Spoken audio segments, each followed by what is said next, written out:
Menghitung PPN.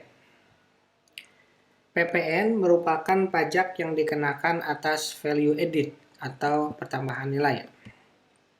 Maka rumusnya dalam menghitung PPN adalah sebagai berikut. Untuk PPN keluaran dan PPN masukan rumusnya sama, yaitu tarif dikali DPP. Kemudian untuk total PPN masukan dan total PPN keluaran itu akan diselisihkan, yang menghasilkan dia kurang bayar atau dia lebih bayar. Jika PPN masukannya lebih besar daripada PPN keluaran, maka lebih bayar. Jika PPN masukan lebih kecil dari PPN keluaran, maka kurang bayar. Jadi yang namanya pajak keluaran itu dititipi dari pembeli kita. Kalau pajak masukan itu kita menitipkan. Nah, untuk tahun 2022 berdasarkan Undang-Undang Nomor 7 Tahun 2021 tentang HPP, ada perubahan tarif pajak pertambahan nilai, yaitu 11% mulai berlaku pada tanggal 1 April 2022. Kemudian 12% yang akan berlaku di tanggal 1 Januari tahun 2025. Oleh karena itu, termasuk ke dalam perencanaan pajak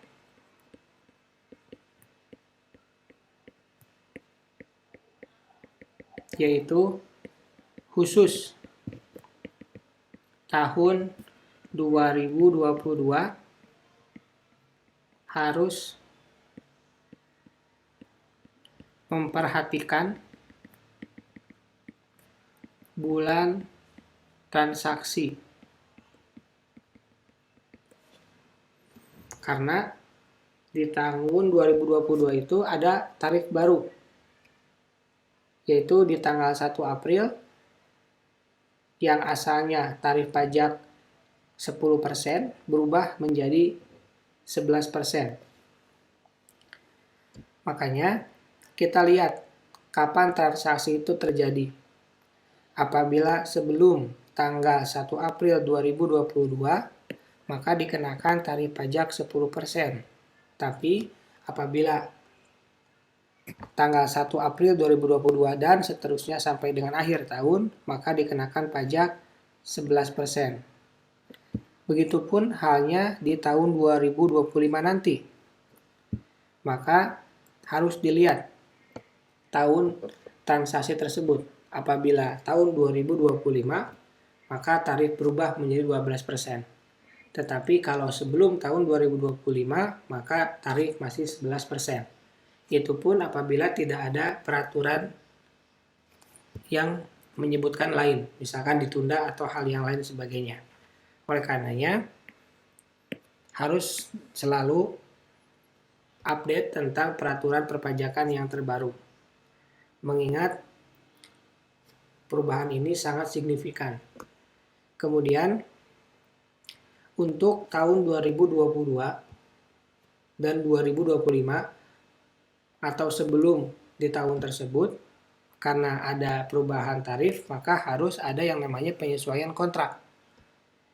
Karena biasanya dalam kontrak itu memasukkan unsur PPN. Nah, ini wajib dilakukan. Kenapa? Karena antara invoice dengan kontrak itu harus sama nilainya. Meskipun secara proyeknya, kontraknya itu sama, tapi ada PPN-nya, itu jadi totalnya berubah. Makanya harus ada addendum atau perubahan. Seperti itu ya. Kemudian akan lebih signifikan lagi apabila untuk negara. Jadi misalkan sudah dianggarkan sekian ya, dengan tarif PPR 10% ternyata berubah menjadi 11%. Makanya ini harus diubah.